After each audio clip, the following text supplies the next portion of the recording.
শুভ সকাল বন্ধুরা। আপনারা তো চিংড়ি মাছের মালাইকারি অনেকেই খেয়েছেন, তা আজকে আমি আপনাদের সঙ্গে শেয়ার করব নারকেল ছাড়া চিংড়ি মাছের মালাইকারি। আপনারা শুরু থেকে শেষ অবধি দেখতে থাকুন, কেউ স্কিপ করবেন না, স্কিপ করলে কিন্তু রেসিপিটা কেউ বুঝতে পারবেন না। দেখুন বন্ধুরা, চিংড়ি মাছগুলো কত বড় বড়। এর থেকে বড় বড় চিংড়ি মাছ পাওয়া যায়, কিন্তু আজকে বাজারে এরকম সাইজেরই চিংড়ি ছিল, আমি এইগুলোই নিয়ে এসেছি। একটা কচু পাতা কেটে নিই, কচু পাতাটার উপরে চিংড়ি মাছগুলো ছাড়াবো।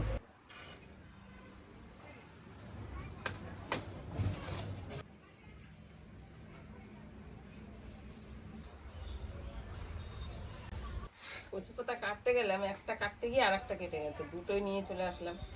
চলুন এবার চিংড়ি মাছগুলো বেছে নিই।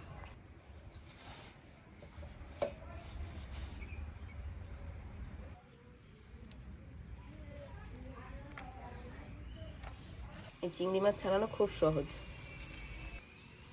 মাথাটা আর লেজটা ধরে টান দিলেই এই যে ছেড়ে যাচ্ছে, কত সুন্দর।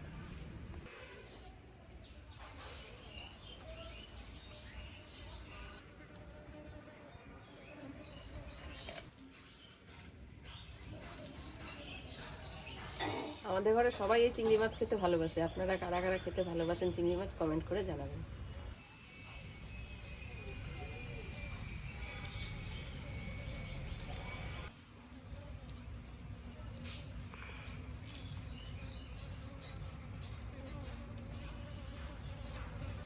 চিংড়ি মাছগুলো আমার সব ছাড়ানো হয়ে গেছে।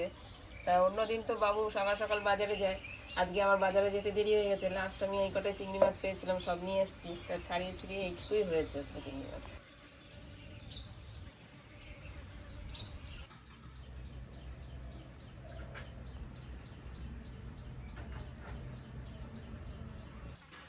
আপনারা সবাই কম বেশি সবাই জানেন যে চিংড়ি মাছের পিঠে এরকম একটা নোংরা থাকে। এই নোংরাটা আপনারা সুই বা কাঠির মাধ্যমে এইভাবে বার করতে পারেন, আমি যেভাবে বার করছি।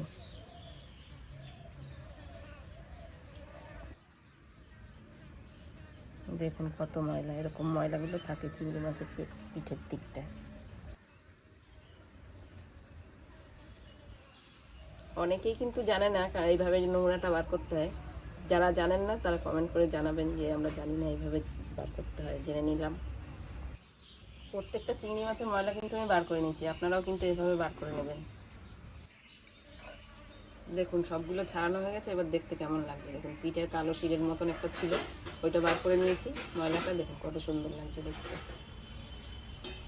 চলো বন্ধুরা, তাহলে চিংড়ি মাছটা আবার ধুয়ে নিই। আমি যতক্ষণ মাছটা ধুয়ে আনছি ততক্ষণ তোমরা লাইক আর সাবস্ক্রাইব দুটোই করে দিও।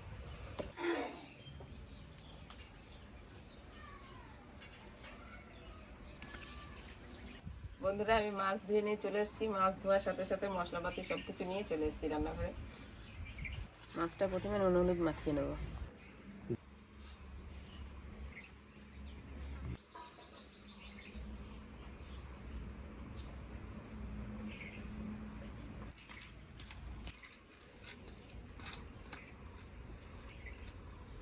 মাছটা নুন হলুদ মাখানো হয়ে গেছে, এটা এবার রেখে দিয়ে আমি মশলাপাতি যা বাটার একসঙ্গে সব বেটে নিই।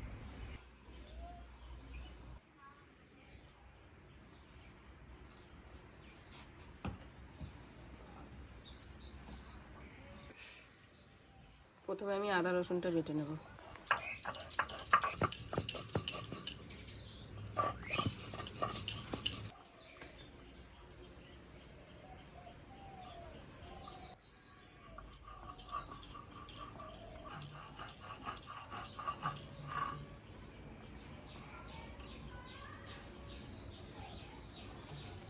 আদা রসুনটা বাটা হয়ে গেছে, তুলে নেব।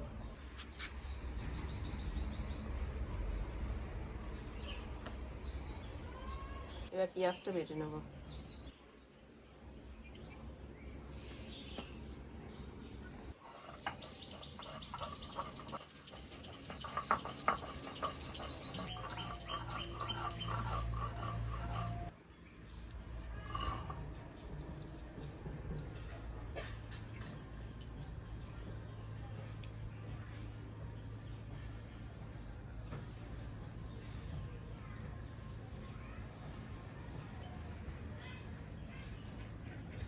টমেটোগুলো বেটে নেব।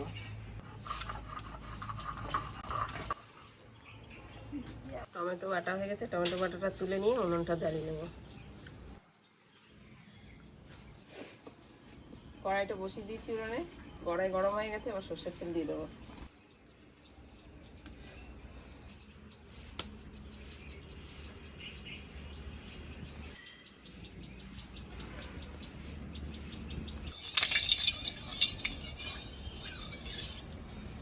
কড়াই গরম হয়ে গেছে, তেল দিয়ে দিয়েছি, কিন্তু এখন কড়াই থেকে ধোঁয়া উঠছে। আমি মাছটা এবার তাড়াতাড়ি ভেজে নিই।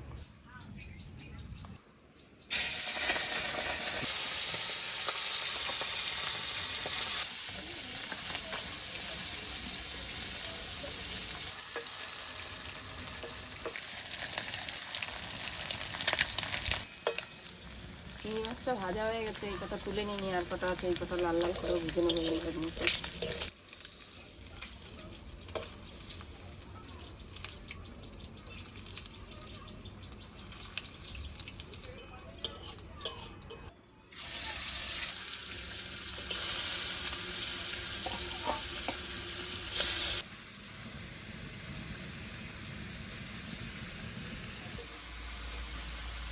আজকে বড় বড় চিংড়ি মাছ হলে ভালো হইতো, মাছের মালাইকারিটা, কিন্তু কী করবো, বাজারে গেছিলাম, ছোটো ছোটো চিংড়ি পেয়েছি, তাই নিয়ে আসছি। মাছ ভাজা আমার কমপ্লিট, সব মাছ ভাজা হয়ে গেছে, আর মাছটা তুলে নেবো।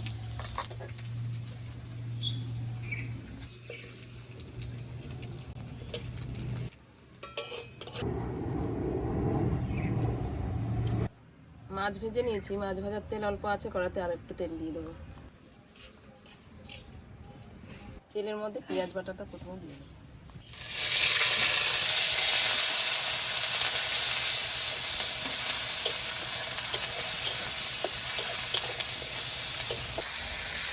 পেঁয়াজ ভাজাটা বেশ লাল লাল হয়ে গেছে, ভাজা পেঁয়াজটার মধ্যে এবার আদা রসুন বাটাটা দিয়ে দেবো।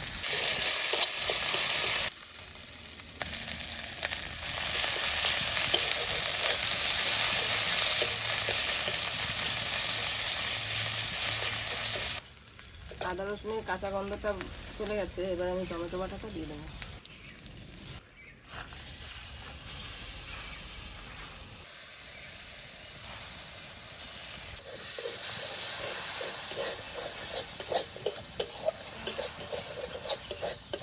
এবার পরিমাণ মতো নুন, হলুদ, জিরের গুঁড়ি সব কিছু দিয়ে দেবো। নুন, হলুদ, জিরের গুঁড়ো,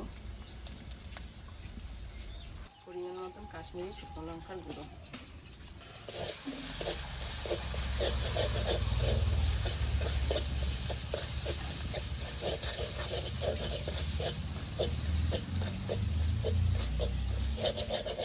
আমি নারকেলের বদলে ব্যবহার করব গুঁড়ো আমুল দুধ। গুঁড়ো আমুল দুধটা গুলে নেব।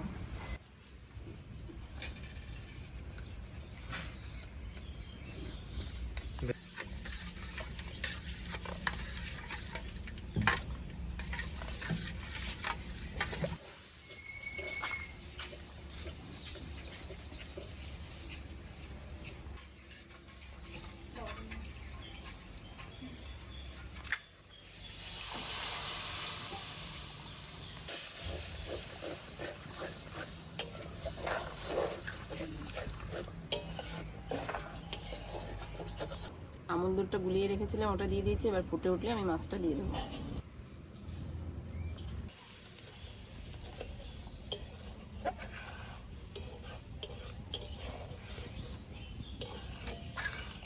ঝোলটা ফুটে উঠেছে, এবার আমি চিংড়ি মাছটা দিয়ে দেবো।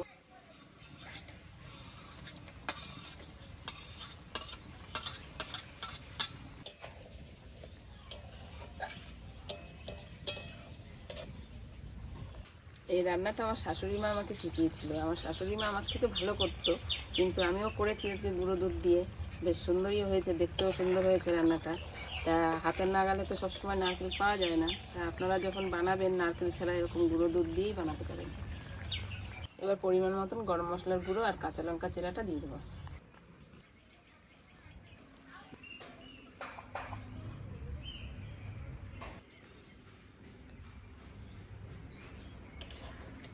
এবার 1-2 মিনিট রেখে নামিয়ে নেব।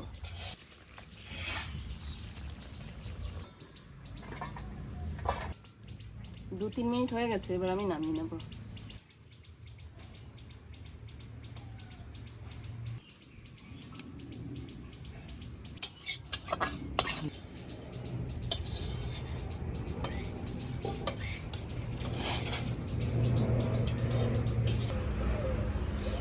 আজকে আমার ঠাকুমার স্পেশাল একটা রান্না হয়েছে। এই রান্নাটা হচ্ছে চিংড়ি মাছের মালাইকারি। চিংড়ি মাছের মালাইকারি কিন্তু নারকেল দেওয়া হয়, এটা কিন্তু নারকেল দেওয়া হয়নি, এটা সম্পূর্ণ কিন্তু আলাদা। এটা হচ্ছে গুঁড়ো দুধ দিয়ে, আর খেতেও অসাধারণ হয়। আমার বাবার কাছে প্রায় আমি গল্প শুনেছি যে ঠাকুমার হাতের রান্না কিন্তু অসাধারণ। ঠাকুমা তো আর নেই, কিন্তু মা ঠাকুমার কাছ থেকে শিখে রেখেছিল, আজকে ঠিক তেমনভাবেই রান্নাটা করেছে।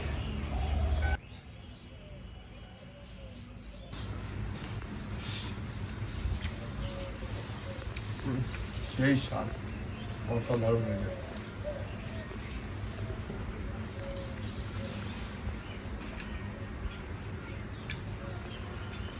এরকম ধরনের সুস্বাদু এবং তাড়াতাড়ি রান্না শেখার জন্য বেঙ্গলি জায়গা চ্যানেলটিকে অবশ্যই সাবস্ক্রাইব করে রাখবেন।